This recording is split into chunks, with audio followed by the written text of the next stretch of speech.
Jour le jour, ça consiste à dire, il s'est passé telle chose importante, qu'est-ce qu'on peut en penser du point de vue de cette gauche universaliste. Et donc, on fait des papiers plutôt de commentaires. On est très peu nombreux. Il y a 2 salariés, 3, et puis il y a une dizaine de journalistes ou de gens qui contribuent, qui écrivent. Donc, c'est un petit média pour l'instant. Mais on pense que ces idées-là sont appelées à renaître, à ressusciter, si je puis dire, parce qu'elles sont en difficulté aujourd'hui.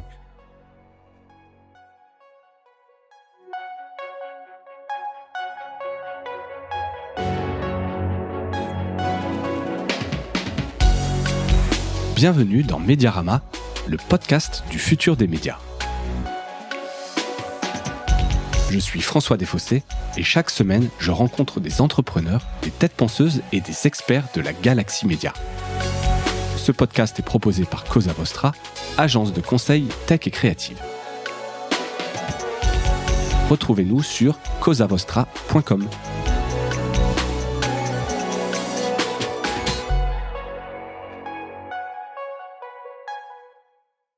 Bonjour à toutes et à tous et bienvenue dans ce nouvel épisode de Mediarama. J'ai le plaisir d'accueillir aujourd'hui Laurent Geoffrin. Laurent, bonjour. Bonjour. Merci d'avoir accepté cette invitation. Merci de m'avoir convié. Je vous en prie, vous êtes, je le répète pour ceux qui vous connaîtraient pas, mais je pense qu'ils seront pas nombreux quand même. A priori sur Mediarama, on connaît un peu les gens de médias. Journaliste de formation, ancien directeur de la rédaction du Nouvel Observateur, puis directeur de la rédaction et de la publication du quotidien Libération, avec pas mal d'allers-retours d'un titre à l'autre. Je regardais ça, c'était assez rigolo. Jusqu'en 2020, où vous quittez Libé, a priori, pour la dernière fois, enfin jusqu'à un futur, on ne sait pas, on verra. Et vous êtes aujourd'hui fondateur et directeur de la publication d'un quotidien numérique, le journal.info. C'est bien ça? Absolument. Avec un petit passage en politique aussi, entre-temps. Oui, j'ai créé un think tank qui s'appelle Les Engagés. Les Engagés, exactement, avec un Engageons-nous, je crois que le site Engageons-nous. existe. Voilà, le site existe toujours, mais c'est évidemment plus pour parler de le journal.info que vous avez lancé maintenant. Mais avant qu'on parle de ce titre, je voulais revenir un peu sur cette période Libération, Nouvelle Obs. Quels souvenirs vous gardez ou quels enseignements, puisque vous avez quand même passé pas mal de temps dans ces titres, vous gardez de ces expériences au Nouvelle Obs et chez Libération? Le souvenir principal que j'ai, c'est que je me souviens pas, justement, d'un jour où je me sois ennuyé. D'accord. Ça, j'imagine, c'est le côté pas un seul jour. Pas un seul jour. Même, pourtant, des fois, on dit, il y a des slow news days, c'est un peu lent, la journée s'étire. Non, vous n'avez pas le souvenir, pour vous, ça a toujours été... Mais non, c'est pas vrai, il se passe toujours des choses. Ça existe dans tous les domaines, et quand il y a pas de grandes actualités, il y en a des moins grandes. Mais c'est toujours sur des questions qui sont passionnantes et qu'on apprend au fur et à mesure, on découvre toujours des choses, toute sa vie, quoi.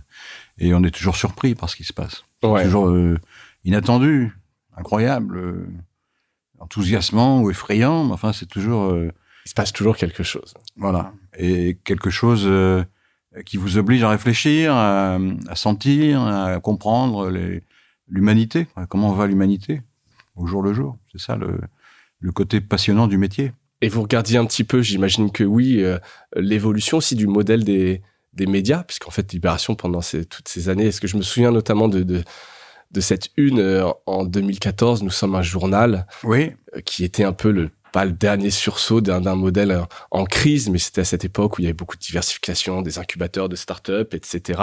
Je crois que c'est l'année où vous reveniez à Libération. Ça vous évoque quoi? Je suis revenu après cette crise, ouais. Vous êtes revenu après cette crise? En général, ils me font revenir quand il y a une crise. D'accord, vous êtes l'homme de la situation. Oui. C'était le dernier sursaut d'un modèle de presse en crise. Qu'est-ce que vous en pensez, vous, d'ailleurs? C'est pas le dernier sursaut, parce que la crise n'est pas finie. Hein. Non. C'était multiples épisodes de la difficulté que les journaux papier ont eu à s'adapter à la nouvelle donne numérique. Ouais. Ça, et c'est pas fini. Et c'est vraiment pas fini. Il n'y a pas vraiment de modèle économique sur le numérique. C'est ça la vérité. Il peut y en avoir. On va en parler justement pour le journal, mais en tout cas, tous les journaux qui existent, j'en vois pas. Si, il y a un peu Le Monde peut-être qui livre à peu près ses comptes dans le numérique. Parce que c'est le journal de référence et ils ont une force de frappe journalistique énorme. Donc, c'est tous ceux qui veulent s'informer un peu sérieusement vont voir le site du Monde. Oui, c'est le premier choix, c'est la première destination, on va dire. Voilà. Mais les autres, ils perdent l'argent. Il n'y a pas de modèle pour l'instant. En tout cas, qui compenserait la perte du papier et qui permet de financer des rédactions, c'est c'est pas. Oui, c'est mais pas ce qui est évident. terrible à dire, c'est que même aujourd'hui, le papier, vous avez un chiffre d'affaires à peu près certain. Il est insuffisant et il a tendance à s'effriter. Il existe. Et souvent, sur le numérique, il n'y a pas de chiffre d'affaires. Ou il est très en dessous. Le tarif publicitaire sur les sites, il est très inférieur au tarif publicitaire dans les journaux. Oui. Mais a priori, il y a comparable. Il y a plus de diffusion, il y a plus ce qu'on appelle d'inventaire, etc. Il y a quand même des voix. En tout cas, il y a de l'abonnement. Oui, mais ça ne suffit pas pour financer une rédaction. C'est ça. Donc il faut. La difficulté, c'est l'équilibre. Donc il faut gagner de l'argent ailleurs. Donc il faut que les entreprises de presse se diversifient pour gagner de l'argent ailleurs. Pour essayer d'équilibrer encore le papier, c'est très difficile. Hein. Ouais. Au moins, il y a un chiffre d'affaires. Et parce que les gens payent. Il faut voir les différences de tarifs. Si vous achetez Le Monde tous les jours, je crois que c'est 3 € Le Monde. Ouais, je veux pas dire de bêtises. Par jour. Je l'ai pas acheté en papier, pour être très honnête. C'est un luxe. Et si vous vous abonnez, c'est 15-20 € par mois. Vous voyez la différence. Or, la principale charge de dépenses pour un journal, c'est la rédaction. Donc la marge sur le net ne suffit pas à financer la rédaction. Alors, au New York Times, j'imagine que qu'il y a des grands journaux qui même réussissent un peu que Le Monde, etc. Ils drainent. Mais les autres, non. Millions d'abonnés. Les autres, non. Donc ils sont obligés de faire des acrobaties. Oui, c'est ça. Plus ou moins, avec plus ou moins de rapport avec les médias, mais que ce soit le content to commerce ou. Voilà. À Libé, moi, j'avais diversifié en faisant des conférences et des forums où il y avait une dimension publicitaire. Ça permettait de compléter un peu le chiffre d'affaires, mais ça suffisait pas non plus. Non. Enfin, c'était une activité commerciale qui utilisait la marque pour faire des forums, des débats publics dans les villes. Ouais. Et ça permettait de passer des contrats, soit avec les villes, soit avec des sponsors. Ouais, ça marche plutôt bien. Et les journalistes étaient plutôt à l'aise avec ça. Ils n'avaient pas l'impression de renier leur vie en 2014. Il y avait tout un cahier des charges à respecter. On ne pouvait pas faire de la publicité, évidemment, et on ne pouvait pas non plus modifier les articles qui traitaient du forum pour faire plaisir à des annonceurs. On n'a pas le droit de faire ça. Ouais. C'est ce qui est un peu normal aussi. Voilà. Donc, il faut un peu jongler parfois. Mais ça, c'est vrai que c'était intéressant. Vous avez récemment rendu public votre choix de plus vous rendre sur les plateaux de CNews en réaction à, je cite, la bollorisation des médias. Quel regard vous portez sur la montée en puissance sur cette concentration des médias aux mains de quelques milliardaires? Alors, il faut faire... C'est exactement le produit de ce que je viens de dire. Oui. C'est-à-dire, comme ça perd de l'argent, il faut quelqu'un pour financer. Ouais. Alors, pour financer, c'est des sommes parfois importantes. Hein. Oui, on parle. Et donc, il faut des gens qui ont des poches profondes. Ouais. Donc, petit à petit, les journaux se sont tournés vers des entrepreneurs qui avaient fait fortune ailleurs et qui étaient prêts à risquer de l'argent ou même à perdre de l'argent en acquérant des médias. Souvent perdre, quand même. Souvent perdre, oui. Ouais. Alors, pourquoi font-ils ça? C'est toute la question de Bolloré, ça. Il y en a beaucoup qui font ça parce que c'est plus intéressant, finalement, les médias, c'est plus amusant, c'est plus fascinant, même à certains égards, que leur activité initiale. Oui. C'est plus amusant quand ils sont invités dans un dîner, ces grands milliardaires. Si on leur parle finance, par exemple, si c'est un financier, on va lui parler finance, alors ça tourne court. Mais s'il possède un quotidien, par exemple, national, on lui parle, alors, votre journal, vous en êtes où? Et la politique, qu'est-ce que vous en pensez? Qu'est-ce que vous dites, vos journalistes? Il est beaucoup plus valorisé, une sorte de danseuse en question. Quelque part. C'est des danseuses utiles à la démocratie. Ouais, donc ça peut être vraiment du gagnant, ça peut être du gagnant-gagnant. Alors, il y a une autre motivation, c'est l'influence. Bon, ils acquièrent un média et ils peuvent exercer une influence. Alors, quand c'est des médias qui sont bien organisés avec des rédactions qui ont l'habitude de défendre leur indépendance, ça n'a pas grande conséquence. Par exemple, Xavier Niel n'intervient pas sur le contenu du Monde. Et il y a beaucoup d'exemples comme ça. À Libé, les actionnaires ne peuvent en aucune manière influer sur le contenu. Oui, il y a des garde-fous maintenant, fondations... Oui, moi, à chaque fois que j'étais nommé directeur de la rédaction, parce que c'était les actionnaires qui venaient me chercher, en me disant, ce serait bien que vous reveniez au journal. À chaque fois, je leur disais, vous savez, si vous me demandez de faire un article sur un tel ou tel sujet, parce que ça vous arrange, ou de ne pas parler d'un de vos amis, par exemple, ou d'une de vos relations d'affaires parce que vous arrange, je ne pourrais pas le faire. Je ne le ferai pas. Il y en a un, d'ailleurs, qui avait un peu d'esprit, qui m'a dit, ça m'arrange, je dirais que c'est de votre faute. Bien sûr. Mais ils se servent de ça néanmoins comme d'une arme de dissuasion. C'est-à-dire qu'ils savent très bien que dans leur activité traditionnelle, S'ils appellent l'Élysée, on va leur envoyer un sous-conseiller 3 semaines après. Et ils auront un vague rendez-vous entre deux portes. S'ils ont un journal, ils ont le rendez-vous tout de suite. C'est vraiment une arme de dissuasion. Ça permet d'être en meilleure position de force vis-à-vis des pouvoirs publics. Et donc souvent à moindre coût, parce qu'on parle de milliardaires pour des rachats d'entreprises qui vont pas bien, souvent. Donc, souvent elles vont pas bien, mais c'est vrai que les chiffres d'affaires des journaux, par exemple, quand Patrick Drahi avait Libération, son groupe avait des un chiffre d'affaires colossal. Et donc Libération, c'était une petite ligne dans les rapports annuels. Là, c'était une ligne à la fin. Et Libération a perdu 10 millions. Ouais. Alors pour nous, 10 millions, c'était énorme. Ouais. Mais pour lui, c'était peu de choses. Quoi. Ouais. Alors ils n'aiment pas perdre de l'argent, ces gens-là, mais non. Ils sont prêts à faire ce sacrifice parce que ça leur donne une influence. Après, je trouve quand même, pour travailler avec beaucoup d'entre eux, ils insufflent quand même souvent une certaine rigueur. C'est des bons gestionnaires. C'est des bons gestionnaires. Eh oui, donc il faut quand même le reconnaître. Voilà. Oui, moi, j'ai passé beaucoup de temps à rendre des comptes. Ouais. Ce qui est normal, puisqu'ils ils avaient investi chez nous, donc on leur dit voilà où on en est, voilà le chiffre d'affaires, l'évolution de la masse salariale, et à chaque fois, ils disaient oui, mais il me semble que vous mettez pas assez d'argent sur tel sujet, vous devriez plutôt essayer de développer ça, etc. Ouais. Et c'était une contrainte, mais c'est une contrainte logique. C'est la contrainte de toutes les entreprises privées, c'est normal. Ouais, c'est clair. On parle un peu du journal.info. Parlons-en, avec plaisir.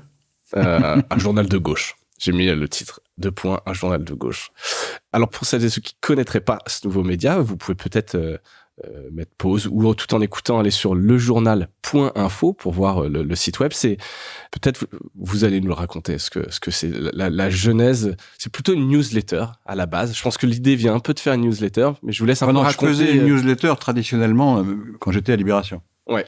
Puis j'ai continué après pour défendre mes idées, parce que quand je suis parti de Libération, j'ai créé un think tank qui s'appelle Engageons-nous, et c'est un think tank qui est destiné à renouveler autant que possible, à s'efforcer de renouveler la pensée d'une gauche qui reste universaliste, républicaine, ce que j'appelle une gauche des Lumières, par opposition à une partie de la gauche radicale qui soupire toujours après le grand soir, ou bien qui est influencée, à mon avis beaucoup trop, par les raisonnements identitaires, qui sont la gauche décoloniale ou la gauche, comment dit-on, intersectionnelle, etc. Bon, donc nous, on considère qu'il faut rester sur la base d'un raisonnement universaliste et pas se perdre dans des considérations communautaires. Enfin, je résume. Ouais, non, mais c'est intéressant. Ça mériterait des développements beaucoup plus importants, mais enfin, on n'est pas là pour ça. Donc c'est la gauche qui veut changer les choses, qui veut réformer. Parce que vous savez, la gauche révolutionnaire, dans les démocraties, ne fait jamais la révolution. Si vous regardez l'histoire de France, non, ils sont là, c'est la depuis menace, qu'il y a une république, la révolution n'a jamais eu lieu en France. À certains égards, heureusement, ça a déclenché probablement une guerre civile. Ouais. Mais par contre, les réformes, il y en a eu. C'est la gauche réformiste qui agit. C'est parce que la gauche réformiste, elle fait des réformes. Alors, on les trouve toujours insuffisantes. On dit, oui, mais vous avez collaboré avec le pouvoir. D'accord. Enfin bon, si la condition salariale, par exemple, s'est améliorée en France depuis 1945, par exemple, c'est la gauche réformiste qui a fait ça. Pas seulement, il y a parfois des influences, etc. Mais sociales, il peut y avoir des centristes. Enfin bon, c'est quand même la pression de la gauche ou de l'union de la gauche à partir des années 70 qui a fait qu'il y a eu beaucoup de progrès qui ont été accomplis pour humaniser finalement le capitalisme. Et en France, on a une société qui est traversée par toutes sortes de tensions et de fractures. Enfin, si on mesure le chemin parcouru depuis 30 ans, on voit bien que ça s'est amélioré pour les gens les plus défavorisés, globalement parlant. Pas assez, on dira, mais bon, ça s'est amélioré. Et donc, moi, c'est ma conviction. Je pense que c'est ça l'avenir de la gauche, c'est la réforme. C'est de gagner les élections, de gouverner et de mettre en œuvre des mesures qui favorisent à la fois le redressement du pays en général, mais du point de vue de la justice sociale et de l'écologie maintenant, parce que les deux sont intimement liés. Et donc, l'idée du journal.info, c'est de faire porter cette voix, ces idées, au jour le jour, en l'occurrence. Au jour le jour, ça consiste à dire, il s'est passé telle chose importante, qu'est-ce qu'on peut en penser du point de vue de cette gauche universaliste. Et donc, on fait des papiers plutôt de commentaires. On est très peu nombreux. Il y a 2 salariés, et puis 3, et puis il y a une dizaine de journalistes ou de gens qui contribuent, qui écrivent. Donc, c'est un petit média pour l'instant. Mais on pense que ces idées-là sont appelées à renaître, à ressusciter, si je puis dire, parce qu'elles sont en difficulté aujourd'hui. Ouais. C'est la gauche radicale qui domine la gauche. Ah bah, donc clairement, oui, depuis quelques années, on n'a plus vraiment de voix, en fait, en tout cas, pour cette gauche. Donc or, le fait que la gauche radicale domine lui ferme les portes de toute victoire électorale. Enfin, c'est mon avis. Ouais. mais que vous défendez. Donc on défend la renaissance d'une gauche républicaine, écologique, sociale. Ok. Et donc là, vous vous dites, au-delà de ce que je faisais chez Libé, je ne travaille plus là-bas, il me faut une tribune. C'était pas très différent de l'orientation qu'il y avait à Libération. Enfin, à Libération, il y a toujours eu deux courants. Il y avait un courant plus radical et un courant plus réformiste. Moi, j'étais plutôt l'incarnation du courant réformiste, tout en faisant attention à ce que l'autre courant soit exprimé également. Et la rédaction était mixte. De ce point de vue-là, les opinions des journalistes étaient mélangées. Et là, maintenant, c'est une entreprise journalistique, parce que ça consiste à réagir tous les jours, ou même heure par heure à l'actualité, mais sous l'angle de l'analyse et du commentaire. Qu'est-ce qu'on peut penser de, je sais pas moi, de la libération éventuelle de 50 otages en Israël? Là, qu'est-ce qu'on en pense? Oui, il n'y a pas de bâtonnage. L'idée, c'est pas d'être dans la hard news, mais c'est vraiment du commentaire, analyse. On essaye d'apporter, alors modestement, une valeur ajoutée en termes d'opinion et d'analyse. Et qu'est-ce qu'on trouve dans le média à la base? Quand vous le présentez, c'est un site média, c'est une newsletter. On l'a conçu avec mon ami Jean-Paul Marie, qui est le directeur de la rédaction, cofondateur du journal.info. Il y a des petites rubriques, parce qu'il ne faut pas faire quelque chose d'ennuyeux. D'abord, il y a un ton, donc c'est autant que possible. Hein. J'ai vu polémique, ironique, de la gauche des Lumières, dans une interview que vous avez fait à France Info à la rentrée. Les gens qui sont d'orientation social-démocrate ont la réputation d'être un peu mous, un peu ennuyeux, trop sérieux, trop nuancés. Ouais, bien sûr. Donc on essaye de montrer que ces idées-là peuvent aussi servir de support à des papiers beaucoup plus piquants, acides, polémiques, contre nos adversaires politiques. Il y en a qui sont l'extrême droite d'abord, la droite ensuite, et puis aussi la gauche radicale avec laquelle on n'est pas d'accord, notamment avec la France insoumise et Mélenchon. Donc on polémique contre tous ces gens-là. Ouais. En essayant d'utiliser cette arme entre guillemets, mais donc d'un ton un peu plus piquant, parce que c'est ce qui marche aujourd'hui. Les commentaires apaisés, ça n'a plus de. C'est ce qui marche en général. Ouais, c'est ce qui marche en général. Sauf à être un vaste média qui informe les gens et qui est une machine à informer, comme sont les grands journaux. Mais nous, on est un petit journal, donc on est là en aiguillon ou en complément du traitement de l'actualité qu'on peut lire ailleurs. Mais c'est différent de ce qu'il y a ailleurs. On essaye, évidemment. J'ai l'impression, on va revenir un peu sur les formats. Vous avez dit, il y a combien de personnes qui composent une dizaine de personnes rédaction, qui sont qui sont des bénévoles. Des bénévoles. D'accord. Ce qui fait que c'est une entreprise politique, associative, c'est une association. C'est une association. Qui possède le journal, qui a reçu des dons, au départ, de sympathisants, petits ou grands dons, et puis on vit avec ces dons. D'accord. Et le contenu, j'allais demander le modèle de monétisation, modèle économique. Pour l'instant, il n'y en a pas. Il n'y en a pas. C'est-à-dire qu'on ne prétend pas qu'il y en ait. D'accord. Voilà. Mais peut-être que ça peut venir. Ouais. Là, pour l'instant, on est petit, donc on peut donner. On a 20-30 000 lecteurs, en gros. Bon, c'est pas avec ça qu'on va avoir un budget des recettes publicitaires suffisantes. Et il y a des gens qui s'abonnent, parce que c'est gratuit. Donc, mais il y a des gens qui s'abonnent par soutien. Mais on peut pas les taxer de sommes énormes. Donc ça fait pas beaucoup d'argent. Ça complète un peu notre budget. C'est bien. Alors, la question maintenant, c'est de savoir, est-ce qu'on reste comme ça, en essayant de développer petit à petit, ou est-ce qu'on essaye de faire un bond? Mais à ce moment-là, ça suppose de changer le statut de la société et d'avoir des investisseurs. Oui. Essayer de trouver un modèle économique. Ouais. Et ça, on y réfléchit. Pour l'instant, ça marche pas mal puisque ça progresse. Mais ça progresse d'une petite base. Mais bon, au moins par le bouche à oreille principalement. Oui, alors on fait de la promotion sur les réseaux. Ouais. Sur LinkedIn, sur X, etc. Enfin, tous les jours, il y a des papiers ou des titres de papiers accroches, quoi. J'ai vu que vous étiez plus sur X, d'ailleurs. Moi, personnellement? Si, j'ai toujours un compte, mais je vois plus publier, j'ai regardé. Je publie pas pour l'instant. Ouais. J'ai tort, d'ailleurs, parce que, mais enfin, on peut pas tout faire. Non, exactement. Voilà. Surtout quand on est entrepreneur, il faut se concentrer un petit peu. Donc, je fais les articles, essentiellement. Oui, par jour, mais je me fais engueuler par mes copains, parce qu'ils me disent, il faut être sur les réseaux. Je dis, oui, d'accord, je m'y mets, etc. Ouais. Mais donc, en tout cas, le journal.info y est sur X Oui, il apparaît tous les jours. Tous les jours, il y a des accroches, quoi, rédactionnelles et promotionnelles en même temps pour que les gens viennent lire nos papiers. Et vous êtes fixé des objectifs. Donc là, je comprends, c'est une association. L'idée, c'est quand même très politique. Vous êtes en train de réfléchir à ce que ça devient un vrai projet entrepreneurial. Oui, on a encore un peu de temps parce qu'on a quelques réserves. Mais d'ici 1 an, il va falloir prendre une décision. Est-ce qu'on reste comme ça? On continue à percevoir des dons? Ou est-ce qu'il y a fonctionner à low cost comme ça, avec très peu de gens, avec beaucoup de gens bénévoles? Ou bien est-ce qu'on fait le saut?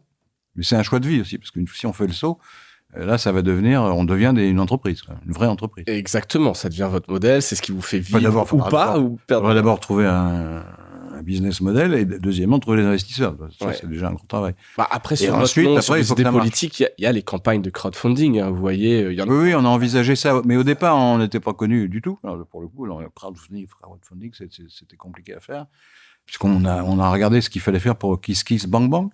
KissKissBankBank, exactement. Très spécialisé médias. Alors, il faut faire un dossier complet, c'est très long.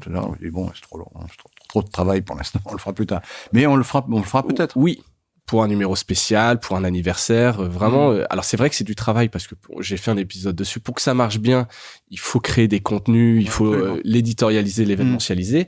Mais derrière, ça vous fait des gens qui vous soutiennent pour 1 an, s'abonnent à l'avance. C'est un vrai beau modèle. C'est une possibilité. Ouais, c'est quelque chose qui marche vraiment très bien. Et après. Et l'autre possibilité, paradoxalement, c'est de revenir au papier.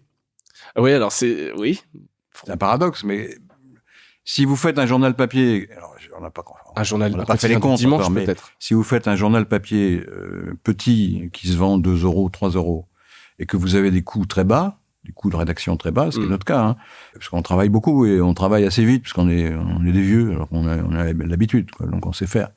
Et donc on peut faire un journal avec des coûts très très bas et à ce moment-là, l'avantage c'est qu'on touche de l'argent tout de suite. Exactement. Mais pourquoi pas? Au lieu de chercher des annonceurs sur le net qui sont rares, difficiles. Non, je pense que et dont le tarif est lamentable. Ouais, je pense plutôt que vous êtes quand même sur quelque chose de très affinitaire, très marqué politiquement, ce serait plus, je pense, du soutien, de l'abonnement et du soutien. Oui. Je pense qu'il y a beaucoup de gens qui font ça, et je pense par exemple à Mediapart, dont on peut parler. Beaucoup de gens sont abonnés à Mediapart. C'est un site d'enquête. Oui. Alors, ils ont une orientation politique très très définie, mais je pense, il me semble que leur succès, c'était ça le raisonnement de Plenel, qui était une grande réussite, c'est qu'il dit, si on sort suffisamment d'affaires, les gens vont s'abonner. Donc on prend pas de publicité et on demande un abonnement. Et ça a marché. Mais c'est le seul, pratiquement. Tant que je sache. Oui. Alors, il y en a beaucoup qui sont sortis, mais avec ce succès un tel succès, non, il y a que, clairement. Quand vous sortez l'affaire Cahuzac, ça fait du bruit, par exemple. Ouais. Je sais pas si on en sort 10 dans sa vie, des affaires comme ça, mais en tout cas, ce que je voulais dire par là, c'est qu'il y a quand même aussi des gens qui sont abonnés à Mediapart, qui ne lisent jamais. C'est juste, ils se disent, c'est important de soutenir ce genre de médias un peu. Oui, il y a des gens qui donc, ils lisent très peu, ils regardent de temps en temps, ou quand il y a un gros scoop, ils viennent voir. Évidemment, parce que là, tout le monde en parle, etc. Mais donc, ce que je veux dire, c'est que le journal pourrait être quelque chose comme ça. Le journal.info, les gens se disent c'est important d'avoir un journal, une autre voix. Une voix différente. Une voix différente, exactement. Et donc, la notion de soutien, elle est importante. On s'abonne pas, on soutient. Et en fait, vous pourriez être une entreprise et pour autant être sur ce champ lexical de soutenez-nous parce qu'on a une voix importante, un peu peut-être pas dissonante, mais en tout cas qui compte, quoi. Je vais vous embaucher comme concepteur. Voilà, exactement. Mais en tout cas, non, je pense qu'il y a une voie là-dessus. Et c'est quelque chose qui vous démangeait de vous lancer après avoir travaillé des années pour d'autres, entre guillemets, de vous dire, allez, je lance mon média, ou ça s'est fait très naturellement? C'était pas tellement la motivation d'être indépendant, parce que quand j'ai dirigé et l'Observateur et Libération, c'était moi le responsable du contenu. Je n'étais pas responsable de l'entreprise, mais j'étais responsable, à Libé, ensuite, j'étais responsable aussi de l'entreprise. Mais j'avais pas le sentiment d'avoir un fil à la patte. On mettait ce qu'on voulait dans le journal. Et puis on décidait tous les jours avec le comité de rédaction. Ouais. Et donc, il n'y avait pas on n'avait pas le sentiment d'être sous contrainte. Ouais. C'était des journaux libres. Oui. Oui, a priori. Et les formats, donc je reviens. Donc il y a une newsletter par jour, une quotidienne qui est d'ailleurs hébergée chez Kessel. Salut aussi Adrien qu'on avait eu. Et il y a le site qui, lui, est un peu plus riche, je trouve, en termes d'articles, de diversité. Bien sûr, parce que la newsletter qui préexistait, mais c'est pas du tout le même projet. Dès lors qu'on fait un journal, il faut couvrir un peu l'actualité chaque jour. Ça évolue toujours. Alors, il y a une édition du dimanche qui est plus complète et plus riche. Et ensuite. Et quand vous dites édition, ça se traduit par quoi? C'est que le dimanche matin, on met en ligne une série d'articles qui composent pour vous une édition. 9. D'accord.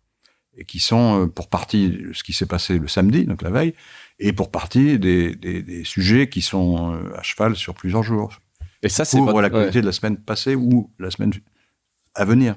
Et donc ça, dans votre conception, et je trouve ça rigolo et peut-être assumé, c'est vraiment... On l'a fait à cause du journal du dimanche. D'accord, du JDD. Oui, le JDD. Quand JDD a été pris d'assaut par Bolloré, on s'est dit, mais c'est quand même embêtant, parce que le dimanche, il n'y a plus que le Parisien, donc un journal très, très honorable et très, très bien, et le JDD qui va devenir le porte-voix d'une droite très dure. Ouais. Ce qui s'est vérifié. Ouais. Puis entre-temps, alors on a eu cette idée, puis entre-temps, il y a eu un autre projet, la Tribune, qui est un projet différent, un projet informatif et très professionnel, avec des très bons journalistes. Ouais. Et vous, donc nous, on est en plus avec une voix un peu dérangeante, on espère, et plus à gauche, sur une voix de gauche. Et je revenais sur ma question, c'est vraiment des éditions. Même si vous êtes pur numérique, vous avez cette notion d'édition tous les jours. C'est pas... Non, c'est pas tous les jours. L'édition du dimanche, c'est spécial. D'accord, c'est vraiment... C'est comme un hebdo quotidien, si vous savez. C'est un peu comme font les autres journaux du dimanche. D'accord. Parce qu'ils couvrent et l'actualité de la veille et ils sont à cheval sur les 2 semaines. Mais ensuite, c'est un site qui évolue tous les jours. D'accord. En fonction de ce qui se passe. Au fil de l'eau, etc. Il y a juste le dimanche où il y a cette mise en ligne un peu spéciale. Une mise en ligne spéciale. Après ça change le lundi. On met des nouveaux papiers. En général, ce qui est en haut de l'écran change tous les jours, à peu près.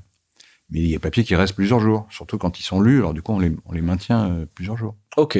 Très clair. Donc cette notion d'édition, elle existe vraiment que pour le dimanche. Voilà. Qui était un peu en réaction avec ce qu'on s'est dit.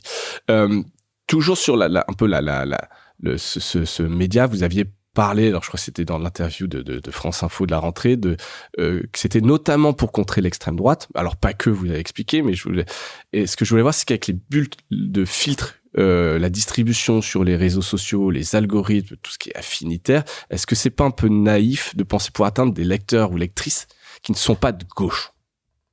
Et donc, quelque part, juste de il y a des gens à son cercle et en fait de pas aller chercher d'autres. Aller les chercher, si on essaye d'aller les chercher parce que on essaye de produire des vues qui sont argumentées quand même, et qui peuvent intéresser. Des gens d'extrême droite, c'est difficile, mais des gens qui votent Macron, par exemple, ils ont toute raison de lire le journal.info parce que c'est une couverture de l'actualité qui est plus à gauche que la Macronie. Mais qui parle à des gens qui viennent de la gauche, d'ailleurs, souvent, et qui votent Macron faute d'avoir un candidat qui leur plaît à gauche, mais qui reste de sensibilité progressiste. Donc, on s'adresse aussi à ces gens-là. C'est comme ça qu'on peut grandir. Donc, vous n'irez pas chercher des gens à l'extrême droite, a priori, hein, mais... Non, mais en plus, c'est un journal... c'est pas un journal populaire, voilà. Il n'est pas conçu comme un journal où il y aurait beaucoup... toutes les rubriques habituelles qu'il y a par exemple dans le Parisien, qui est un journal de très bonne qualité. Oui, populaire, ça veut pas dire de qualité. D'insolite, de sport, voilà, où on traite toute la vie quotidienne des gens. Nous, on fait ça. Nous, c'est un journal politique. Ouais, donc on s'adresse à des gens déjà un peu politisés. Ça, bien sûr, voilà, et qui veulent avancer là-dessus. Qu'est-ce que vous imaginez comme futur pour le journal? Alors, on l'a dit, peut-être un point de bascule et que ça devienne un vrai projet professionnel, une vraie entreprise. Enfin, une vraie entreprise, une association est une sorte d'entreprise. On réfléchit à ça. Ouais. Des événements, de l'édition. Mais ça, c'est aussi dépendant de l'évolution politique française. C'est que on est un peu consterné par le fait que la partie rationnelle de la gauche soit si faible. C'est-à-dire que vous avez un parti socialiste qui a fait à la présidentielle 1,5%, même pas beaucoup, et puis qui fait 6%, 6-7%, etc. Là, il y a des sondages qui les mettent un peu plus haut, pas loin de 10. pour les européennes. Pour les européennes, mais les européennes, ouais, c'est donc toujours... s'ils font 10% dans les européennes ou un peu plus, ils redeviennent. Alors c'est une bataille de nains tout ça, mais ils deviennent quand même le parti le moins faible de la gauche. Ouais. Mais à ce moment-là, ça change tout parce que le rapport de force avec LFI n'est plus du tout le même parce que LFI aux européennes, pour l'instant, c'est les sondages. Alors il faut que ça se vérifie dans les urnes, mais il est crédité de 8%. Ouais. Donc le PS redevient la première force de gauche. Première force, alors, avec toutes les faiblesses qu'on connaît, mais quand même. Et donc ça modifie l'équilibre et ça. Donc on peut imaginer une gauche rééquilibrée. Voilà. Sa composante gauche de gouvernement plus forte. Ouais. Et à ce moment-là, elle redevient crédible. Et si elle redevient crédible, parce que c'est la raison. Non, mais bien sûr. Hein. Si elle redevient crédible, elle peut réunir 30 à 35% des Français, enfin, des électeurs, en tout cas, électrices. Et donc, à ce moment-là, vous avez trois forces. Vous avez le Front National, qui est le Rassemblement National, qui est la première force. Vous avez la Macronie. Et puis, la gauche qui, tout d'un coup, se retrouve à peu près au même niveau. Ouais. Dominée par une composante de gouvernement. Ouais. Donc, candidate à gouverner.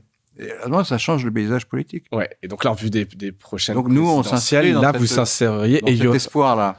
Une espèce d'aspiration d'aller un peu plus loin. À ce moment-là, comment dire, la compétition politique devient beaucoup plus intéressante, notamment pour toute la partie progressiste de l'opinion. Ouais. Ils se disent, bon, moi, il y a une alternative au duel on va encore nous resservir un duel Le Pen-Macron. Alors, c'est pas Macron lui-même, ça sera quelqu'un du champ macronien. Ça fera 3 fois si ça se reproduit. Où les gens auront une carte forcée, parce que comme ils veulent pas de Le Pen, ils seront obligés de voter ou de s'abstenir, ils pourront s'abstenir. Ouais.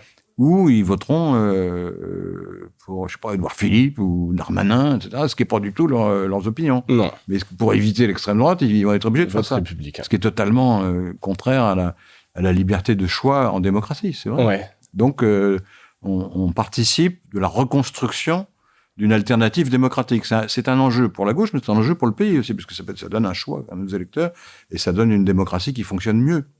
Et dans ce scénario-là, où tout se passe bien pour vous, les européennes, etc., vous pourriez être une voix qui compte. Et oui, parce qu'il y aura une tension politique. Bien sûr. Et civique. Même pour les gens qui ne sont pas d'accord avec nous ou avec la gauche, ils se diront, mais ces types-là peuvent gouverner. Enfin, pas nous, personnellement, mais ceux qui soutiennent, quoi, le courant que nous, on soutient, pourraient éventuellement gouverner. Ça change complètement l'atmosphère. Ouais. Donc, tout ça va dépendre quand même Ça dépend pas que de nous. Ça dépend pas que de vous, de l'évolution de la société. Vous trouverez, comme on dit aujourd'hui, une incarnation. Voilà. Ouais. Quelqu'un qui émerge et qui incarne ces idées-là. Pour l'instant, nous, on les agite tous les jours, au jour le jour. Et il y a là, c'est plus question politique, mais il y a des bons, je sais pas, je pense pas spontanément à des bons candidats qui incarnent ça. Pour être clair, aujourd'hui, il y a des jeunes, entre guillemets, ils ont 50 ans. Vous avez Carole Delga, qui est la présidente d'Occitanie, qui est une très bonne femme politique. Vous avez le maire de Montpellier, de La Fosse. Vous avez le maire de Rouen, qui s'appelle Maillard Rossignol. Vous avez la maire de Vaux-en-Velin, qui s'appelle Hélène Geoffroy. Tous ces gens-là sont aptes, à mon avis, à gouverner, en tout cas. Mais ils sont pas très connus. Non, voilà, ça c'est le handicap. Alors, ceux qui sont connus, ils sont plus âgés. Cazeneuve, Bernard Cazeneuve, ancien Premier ministre, très connu, et François Hollande, ancien président. Qui écrit sur le journal.info, qui écrit chez nous sur des questions de politique étrangère. Oui, j'ai vu sur les conflits. Il veut pas trop se mêler de politique, entre guillemets, politicienne. Mais bon, il a une expertise internationale tout à fait remarquable. Ouais. Ça fait une bonne chronique. Ouais. Et donc, je reviens sur ces candidats. C'était pas du tout l'objet de Mediarama, mais il faut qu'ils sortent à un moment donné du bois pour... Ils devraient d'abord s'unir, ce qu'ils ne font pas. Ouais. Donc, ça m'énerve. Ouais. Donc ça, vous en parlez justement, et vous continuez un peu votre engagement politique par ailleurs. Vous les rencontrez, ces gens, vous œuvrez. Oui, je les vois de temps en temps. Oui, puis j'ai un think tank. Enfin, je fais partie d'un truc qui s'appelle le Lab de la social-démocratie. Là, je vois beaucoup de gens qui sont de ce courant. Hein. Ouais. Et je leur dis, mais pourquoi vous ne vous mettez pas ensemble? C'est quand même incroyable. Ah oui, puisque il y a quand même plein. Certes, il y a un ou une présidente, mais il y a des équipes socialistes. Ils font comme si le PS était toujours à 25%. Il y a un gros gâteau, donc la question, c'est pas de savoir si le gâteau va grossir ou pas, parce que de toute façon, il est gros. C'est quelle est la grosseur de ma part à moi. Ouais, mais ça a beaucoup handicapé le PS. Hein. et qui a fini par s'effondrer. Et maintenant, ils agissent comme si le gâteau était toujours à 25%, mais il n'est pas à 25%, il est entre 1,5 et 5. Donc l'urgence, c'est de retrouver une audience nationale correcte. Donc de parler aux gens de leurs problèmes, de leurs difficultés, et non pas de savoir si c'est le courant B2,7 machin qui va gagner un peu de mandat au prochain congrès. Enfin, je néglige pas les congrès, mais c'est pas la question. La question, c'est de savoir s'il y aura une force capable de rééquilibrer la gauche et de parler au peuple. C'est ça. Et est-ce que ça passe pas par, je sais pas, refondation d'un nouveau parti, de autre chose? Je sais pas, qu'il peut y avoir quelqu'un comme Macron qui réincarne ça, mais sous un autre nom, avec une dynamique. Est-ce que même la notion de PS, elle parle encore? C'est difficile parce que créer alors sauf à représenter un phénomène. Oui, c'était le cas de Macron, exactement. Puis c'était le ministre des Finances qui disait toujours des choses un peu provocantes et qui avait une personnalité charismatique. Ouais, bien sûr. Ou Zemmour, qui un coup, le journaliste qui émerge et qui suscite un courant d'adhésion et qui réussit à créer un parti petit, mais enfin quand même il existe. C'est pas une très bonne chose qu'il existe à mon avis, mais ça c'est autre chose. Bon, mais qui peut faire ça à gauche? J'en vois pas vraiment. Donc du coup, le fait de disposer d'un parti, même rabougri comme le PS aujourd'hui, c'est quand même un atout parce que d'abord les gens le connaissent. Oui, il y a des adhérents, il y a des adhérents et les militants, ils peuvent remplir des salles, etc. Et ils ont un appareil, et un budget. Ouais. Parce que comme ils ont des candidats aux élections, ils touchent comme tous les partis, X centimes par électeur, et donc ça leur permet de vivre. D'accord. Donc oui, c'est plus facile. Vous partez de zéro, là, vous n'avez pas de candidat, vous n'avez pas d'élus. Alors vous pouvez rallier des élus éventuellement, mais sauf à susciter un mouvement massif et brusque. Mais bon, il ne faut pas rêver. Non, il faut quelqu'un d'un coup providentiel sorte. Parce que ceux qui ont fait ça, ce sont en général des gens qui sont perçus comme anti-système. Oui. C'est comme le président argentin. Ouais. Ou comme Trump, Meloni, des gens comme Boris Johnson, même s'il était au Parti conservateur, mais quand même il avait un discours et une personnalité anti-système. Mais nous, on trouve que la démocratie, c'est quand même bien. Ouais, vous êtes. Donc on n'est pas anti-système. Ouais. On est anti-conservatisme, anti-droite, ou oui, mais vous n'êtes pas ce qu'on veut. Contre le on n'est pas en train de hurler à la tronçonneuse. Il faut virer la caste et des choses comme ça, parce que ça nous paraît démagogique. Ça l'est d'ailleurs objectivement. Très clair, ça, on va suivre ça, et donc toutes ces idées, tous ces sujets, c'est ce dont vous parlez dans le journal au jour le jour. Aujourd'hui, j'ai fait un article alors ça a l'air très lointain, sur les maires, sur l'anniversaire de l'assassinat de John Kennedy. D'accord. C'était il y a 60 ans. Ouais. Pourquoi j'ai fait ça? Parce que d'abord, c'est intéressant en soi, mais c'est pas le fait que ce soit intéressant, ça donne pas une ligne politique, mais c'est parce que c'est l'événement qui a créé le complotisme moderne. Puisque, comme vous savez, il y a des bizarreries, il y a toutes sortes de bizarreries dans l'événement. Ouais. Donc les gens s'en sont emparés. On dit, mais il y a un complot là-dessous, forcément, puisqu'il y avait plein d'éléments. Et finalement, beaucoup de gens soupçonnent que c'est l'État profond américain qui a fait tuer Kennedy, ce que je ne crois pas du tout. Parce que je connais un peu le dossier. Donc j'ai fait un papier pour donner le dossier réel et pour montrer qu'en fait, il est probable qu'il n'y a pas eu de complot. Et que Oswald a bien agi seul. D'accord. Mais c'est une tâche importante de montrer que par la raison, par le raisonnement, par la preuve, que le fantasme d'un complot interne à l'État américain contre son propre président, qui me paraît déjà totalement invraisemblable, premier point, mais deuxièmement, qui n'est pas avéré du tout, mais que les gens croient. Donc on va contre une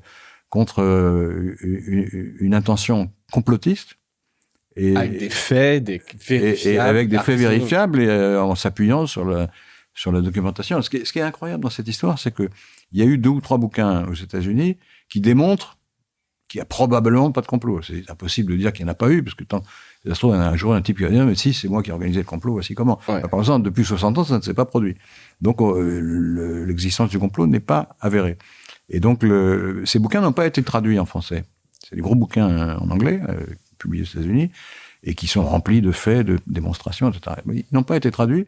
Du coup, c'est que les bouquins complotistes qu'on a en France. Donc, régulièrement, vous avez une nouvelle piste dans l'attentat Kennedy, c'est une espionne, je sais pas quoi, enfin, c'est des bouquins qui viennent de sortir là-dessus, ou un commando qui est venu de France, qui est allé tuer Kennedy à Dallas, etc. Bon, c'est des choses qui sont des hypothèses, qui sont un peu romanesques, mais qui ne présentent pas de garantie de vérité. Par contre, quand on aligne les preuves, donc on est pour la méthode rationnelle. Donc. Et donc, quel éclairage sur JFK, c'est pour dire quoi? L'idée, c'est de dire il y a beaucoup de complots, que ça marche bien sur les réseaux, c'est très viral. En général, il n'y a pas de complot. Ouais. En général, c'est des choses inventées. Ouais. Et qu'on peut... Les Illuminati, parce que c'est une école, quoi. Alors, il y a des gens qui vous expliquent que les canons, par exemple, vous expliquent que les élites font du trafic d'enfants. Oui, oui. Dont la principale animatrice était Hillary Clinton. Mais il y a la moitié des électeurs de Trump qui croient que c'est vrai. Ouais. Avec beaucoup, en plus, parce que derrière, après, chacun s'empare du truc, mais effectivement, entre Epstein, Bill Gates, oui, alors ils alignent, exactement, ça aligne. Hein. Ils alignent des faits qui relient entre eux, mais sans rien prouver. Ouais. Mais ça crée une espèce de schéma, pas vraisemblable, mais vaguement cohérent, mais quand vous grattez un peu, ça repose sur rien. Sur rien De tangible, de sérieux. C'est pas les plus malins non plus qui croient tout ça. Ça dépend. Sur Kennedy, par exemple, les gens qui sont très très diplômés, etc., ils croient plutôt qu'il y a eu un complot, mais comment voulez-vous qu'il n'y ait pas eu de complot, puisque Oswald, on nous dit que c'est le seul tireur, ce qui est invraisemblable. Deuxièmement, il a été tué par un type qui s'appelait Ruby, qui était lié à la mafia. Et bien qu'il y a un complot, forcément. On veut le faire taire. Donc il ne voulait pas qu'il parle. Voilà, ça paraît logique, mais en fait, ça ne l'est pas quand on regarde voilà, ça peut être un bon article pour commencer à lire le journal, démonter le complot autour de JFK. C'est quoi vos priorités d'avenir pour le journal? Vos priorités, là, est-ce que c'est écrire, c'est faire porter la voix, ou... Écrire, ça, on fait ça tous les jours, mais la priorité, c'est de développer, c'est d'en parler, de populariser, donc d'aller sur les réseaux. Il faut on a un plan de communication. Vous êtes invité là toujours sur les plateaux avec cette carte lejournal.info. Est-ce que c'est moins que quand vous étiez à l'ID? Moins qu'à CNews, parce que CNews c'était devenu régulier. Ouais. Parce que j'étais le type de gauche de service. Et c'était pas important d'y aller quand même pour... Ou à CNews? Oui. Si, mais je suis allé pendant 5 ans, donc je regrette rien. Mais c'était très difficile d'y rester à partir du moment où il y avait l'affaire du JDD, parce que moi je viens de la presse écrite, j'ai toujours défendu l'indépendance de la rédaction, et donc forcément, quand j'avais à commenter l'affaire du JDD, j'en disais beaucoup de mal. Ouais, et donc de Bolloré. Ouais. Parce que oui, j'avais pas fini ma démonstration sur Bolloré. Ce qui est nouveau chez Bolloré, c'est que lui, il se sert de sa puissance économique et financière pour imprimer ses propres idées, qui sont des idées d'une religion très intégriste, d'une part, et sur le plan politique, plus proche de Zemmour que de Macron. Ouais. Et donc, là, on voit la dangerosité des médias qui sont la propriété de milliardaires. Quand c'est des milliardaires qui acceptent de ménager l'indépendance des rédactions, ça pose pas beaucoup de problèmes. Non. C'est pour ça que quand on dit c'est embêtant, le journaux se concentre. Ça dépend, justement, c'est pas si simple. Si c'est le modèle du Monde ou de Libération, en fait, c'est pas un problème. C'est toujours mieux d'être indépendant financièrement, évidemment, c'est idéal. Enfin, les choses étant ce qu'elles sont, le marché étant très dur, vous êtes obligé de faire appel à des gens extérieurs. Dans le cas de Bolloré, c'est qu'il en profite ensuite pour dire, c'est moi qui décide de tout. Et donc, tel article, non, il passe pas. Tel journaliste, faut le virer parce qu'il n'est pas dans la ligne. Donc, on prenait un autre, etc., etc. Et donc, Geoffrin sur CNews qui dit du mal du GDD, c'est compliqué. C'était difficile. Les gens m'auraient dit, mais tu vas sur CNews, alors que tu passes ton temps à dire du mal de Bolloré. C'est un peu contradictoire, quand même. Donc, j'ai préféré ne pas le faire. Ok. Logique. Droit. J'ai une question de Jean, de la communauté Mediarama. C'est quelque chose que j'inaugure, puisque je disais, il y a un petit groupe WhatsApp où j'invite les auditrices et auditeurs à m'envoyer des questions en amont. Et donc, lui voulait parler un peu d'anxiété informationnelle et demande, y a-t-il de la place pour évoquer et creuser des bonnes nouvelles dans les médias? Il y a de la place. Il y a de la place parce qu'effectivement, il y a une tendance naturelle de tous les médias, mais de tous les lecteurs et de tous les spectateurs, auditeurs, etc., à s'intéresser à ce qui va mal parce que c'est dramatique. Hein, dans la fiction, pour faire une bonne fiction, il faut qu'il y ait un conflit. Il n'y a pas de conflit, tout le monde s'emmerde. C'est clair. Donc c'est pareil dans les médias. Prenons un exemple trivial. Vous habitez le long d'une route. Il y a un carrefour. Le carrefour, ça a été installé pour éviter les collisions, etc. Il ne se passe rien. Et puis un jour, il y a une collision. Vous vous intéressez à quoi? Au fait que le carrefour, c'était formidable puisqu'il était utile, les voitures circulaient de manière fluide, en sécurité. Ou est-ce qu'on vous dit, il y a eu un accident, est-ce que ça vous intéresse de savoir? Oui, il y a eu un accident. Ah bon? Ouais, c'est de nature humaine, on veut savoir. Ouais. Bon, ça marche mieux. C'est les ressorts. Oui, mais c'est pas immoral, c'est normal. Non. Un pays en paix, il y a moins à dire qu'il y a un pays en guerre. Pourtant, la guerre, c'est horrible. Mais quand il y a une guerre, ça intéresse. Quand il n'y a pas de guerre, on passe à autre chose. Ouais. C'est normal. C'est la nature humaine. Donc les médias sont forcément attirés par le drame, donc par des choses négatives, dramatiques ou sanglantes, etc. Et c'est absolument normal. Ouais. Je ne dis pas que c'est immoral. Alors les médias doivent faire un effort volontaire pour mettre en exergue aussi les raisons d'espérer, en tout cas. Pas forcément quand il se passe rien, il n'y a rien à dire, mais des choses nouvelles, mais qui sont intéressantes, des innovations sociales, écologiques ou techniques qui sont fascinantes. Bon, ils le font, mais à mon avis, ils le font pas assez. Ouais. Vous participiez chez Libération, il me semble, à la journée en partenariat avec Reporters d'Espoir. Oui, c'est moi qui avait demandé à ce qu'on le fasse. Ouais. Sur le journaliste de Solutions, mais c'était une fois par an. Voilà, une fois. Enfin bon, ça a irrigué aussi le reste de l'année. S'il y a des choses qui vont bien, parlez-en quand même. Mais c'est pas naturel pour un journaliste. Le journaliste va vers le drame. C'est logique. C'est parce qu'il sait que le lecteur, ça l'intéresse. Ouais, c'est le mécanisme. Mais c'est dangereux parce que, à force, ça tue l'idée de progrès. C'est-à-dire que, en fait, la société continue à progresser, contrairement à ce qu'on croit. Ouais. Quand on prend des chiffres, des indicateurs rationnels. Oui. L'espérance de vie depuis... le nombre de conflits. 50 ans, le nombre de morts dans les conflits, il y en a moins, etc. Enfin, il y a un livre qu'il faut lire, qui est un livre de M. Pinker. Il y a 2 gros livres comme ça, c'est qu'il a fait sur le progrès, en fait. Est-ce qu'on progresse toujours? Et quand on regarde les chiffres objectivement, on voit bien qu'on progresse. Et que le niveau d'éducation monte, que la violence a tendance... Alors, c'est fluctuant, hein, mais la violence, globalement, est beaucoup moins importante qu'elle l'était il y a un siècle, par exemple. Les gens ne le savent pas, ça. Enfin, souvent, ils l'ignorent. Et donc, on continue à progresser. Mais comme les médias ne parlent que de ce qui va mal, les gens ont l'impression que tout va mal. Quoi. Ouais, que c'est la guerre tout le temps. Cadence, déclin, etc., etc. Alors que, tant bien que mal, la vie est quand même moins dure maintenant qu'elle n'était il y a 30 ans. Nettement moins dure. D'ailleurs, il suffit de demander aux gens, est-ce que vous voulez diviser votre salaire par 2? Parce que vous dites, mais c'était mieux avant.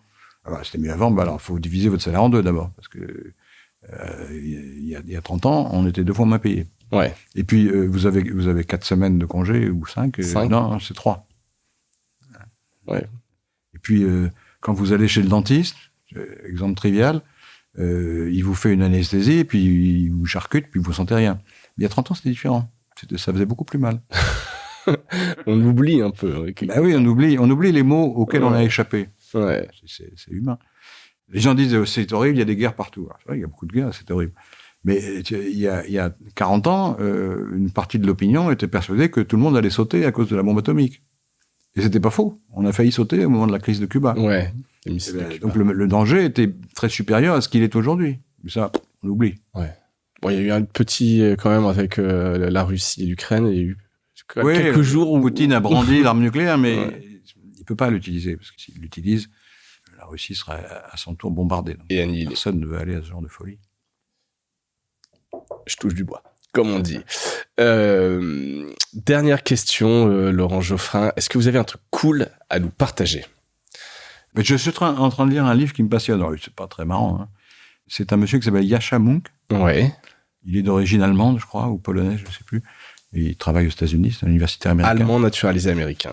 Voilà. Bon, en fait, c'est un universitaire américain qui est progressiste, qui est de gauche, mais qui vient expliquer comment la gauche, notamment aux États-Unis, mais pas seulement, est en train de se faire piéger dans la logique de l'identité. Hein, parce que pour la bonne raison, avec une bonne intention, d'aider les minorités, de tous ordres, hein, minorités ethniques, sexuelles, indiens, femmes. On doit adopter leur point de vue, un point de vue subjectif. Et donc, on remet en cause et l'universalisme, c'est-à-dire les droits égaux pour tout le monde, parce qu'on dit, mais les minorités ayant été opprimées, elles doivent avoir des droits particuliers. Et puis, le point de vue, même la connaissance, il faut arrêter de croire qu'il y a une réalité objective. Personne n'est objectif, tout le monde est influencé par ses propres origines. Et donc, plutôt que de chercher la vérité, il faut aligner les vérités, des vérités différentes.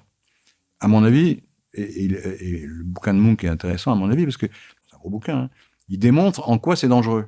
Parce que ça va vous créer d'abord l'idée même de réalité disparaît dans ce cas-là. Oui, parce qu'il n'y a plus de... Parce que selon que vous êtes de telle ou telle elle est fausse pour communauté, groupe, vous voyez les choses différemment. Mais alors du coup, ils peuvent plus se parler, parce que on peut se parler quand on est au moins d'accord sur le constat. Et après, on dit, bah voilà, il faut faire ça, non, il faut faire ça. Là, il n'y a plus de constat commun. Et comme chaque communauté est incitée à s'enfermer dans sa propre identité et à la défendre contre les autres, vous aboutissez à terme à une société totalement fracturée qui se jette dont les fractions se jettent l'une contre l'autre. Et donc, c'est extrêmement dangereux. Et ce bouquin le démontre de manière très, très pertinente et agréable à lire en plus, parce qu'il est très pédagogue. Et il donne bien le point de vue adverse avant de le réfuter. D'accord. Donc, ça te parle beaucoup, j'imagine, de wokisme. Hein, Oui, c'est ça. Alors, lui, il appelle ça la synthèse identitaire. Enfin, ça désigne ce que plutôt la droite, en général, désigne sous le terme de wokisme. Ouais. Avec tous les... Ouais. Okay, ça doit être parce qu'il y a plusieurs wok. Enfin, il y a des gens qui sont décoloniaux, il y a des gens qui sont intersectionnels, il y a des gens qui sont... pour la théorie critique de la race. Enfin, il y a plein de courants qui ne sont pas forcément reliés entre eux. Et ce n'est pas un parti politique, c'est des courants intellectuels et militants. Donc, c'est le piège de l'identité. Hein. Voilà. C'est ça. De Yascha Mounk, 2023. Je mettrai un lien. Je recommande la lecture. Alors, je ne sais pas si c'est cool, mais en tout cas, c'est enrichissant. Non, c'est assez cool parce que ça se lit facilement. Ouais. Ça a l'air d'être un bouquin perdant de sociologie. Et on peut se projeter quand même sur des parallèles avec des différents intellectuels. Ouais. Et on voit comment ça s'applique en France. Ouais, c'est ça qui va être intéressant, forcément. C'est un bouquin américain, mais on voit parce qu'on le voit venir en France. Aux États-Unis, il y avait Black Lives Matter. Ouais. Bon, un mouvement parfaitement légitime sur les violences policières. Ça a été copié en France. Avec l'idée que, puisqu'on est noir, on est forcément contre la police. Quoi. Ouais. Mais c'est dangereux de dire ça. Parce que la police, elle protège aussi les gens. Elle protège tout le monde. Elle ne fait pas que tuer, comme dirait Mélenchon. Non. Il y a des abus, il y a de la violence dans la police, mais c'est pas tout le monde. C'est pas tous. Il y avait une vidéo il y avait une militante de ce mouvement-là qui tombe sur un policier lui-même noir. Et commence à l'engueuler, vous êtes un traître. Ouais, vous pouvez pas être dans la police puisque vous êtes comme nous. Ouais. Vous avez la même identité que nous, apparente en tout cas. Et donc, le type, c'est un bon policier, il n'y a pas de problème. Mais vous voyez la perversion dans laquelle on arrive. Oui, s'opposer comme ça. On juge les gens sur la couleur de leur peau. C'est justement ce à quoi on voulait échapper depuis longtemps. Ouais. Bon, donc c'est un livre intéressant et important de lire, Yascha Mounk. Laurent Geoffrin, merci. Merci à vous d'avoir donné largement la parole. Non, mais c'est assez intéressant et important. Si vous voulez, auditrices et auditeurs, découvrir, c'est lejournal.info. Abonnez-vous à la newsletter. Soutenez dans la mesure du possible. Si vous êtes 4 € par mois, c'est pas cher. 4 € par mois. Après, on peut donner. Abonnement de soutien 80. Voilà. Pour l'année. Pour l'année. Le reste est gratuit pour le moment. Ce sont des idées fortes. Je l'ai dit, c'est sur Kessel. Je mettrai les liens de tout ça dans les notes de l'épisode. Et il me reste à vous souhaiter, toutes et à tous, une bonne fin de journée, une bonne fin de semaine. Et je vous dis à bientôt. Merci.